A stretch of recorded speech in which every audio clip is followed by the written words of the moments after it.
Hello বন্ধুরা, সুপর্ণার হেসেলে সবাইকে স্বাগত। আজকে চিকেনের একটা গরম গরম রেসিপি বানানোর কথা ভাবতে ভাবতে মাথায় এলো চিকেন স্টু বানিয়ে নিই। এটি খুব হেলদি হলেও আমি একটু টেস্টি করেই বানানোর চেষ্টা করব। তো চলো দেখে নেওয়া যাক আজকের রেসিপিটা।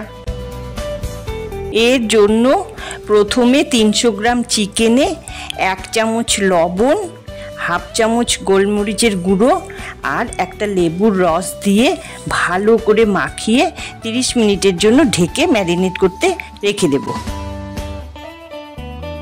এবার একটি কড়াইয়ে সামান্য তেল আর একটু বাটার গরম করে তার মধ্যে একটু গরম মশলা, 2টো তেজপাতা ফোড়ন দিয়ে ম্যারিনেট করে রাখা মাংসগুলোকে 2-3 মিনিটের জন্য ভেজে নেব।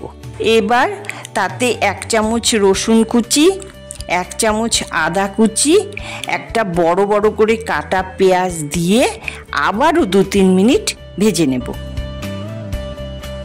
এখন ভেজে রাখা মাংসের মধ্যে কয়েক টুকরো পেঁপে, 2টো গাজর, একটা আলু আর 4-5টা বরবটি কেটে নিয়ে দিয়ে দেব। আর তার সাথে 1 চামচ লবণ, 1 চামচ গোলমরিচ গুঁড়ো দিয়ে 3-4 মিনিট নাড়াচাড়া করে পরিমাণ মতন জল দিয়ে ঢেকে দেব।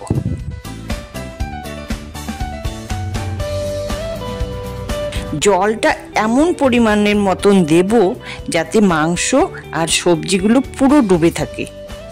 এবার 4-5 মিনিট ঢাকা দিয়ে রাখলে সব কিছু সেদ্ধ হয়ে গেলেই তৈরি হয়ে যাবে সুস্বাদু চিকেন স্টু। তা বন্ধুরা, আজকের রেসিপিটি তোমাদের কেমন লাগলো কমেন্ট করে অবশ্যই জানিও, আর সাবস্ক্রাইব করতে ভুলো না কিন্তু।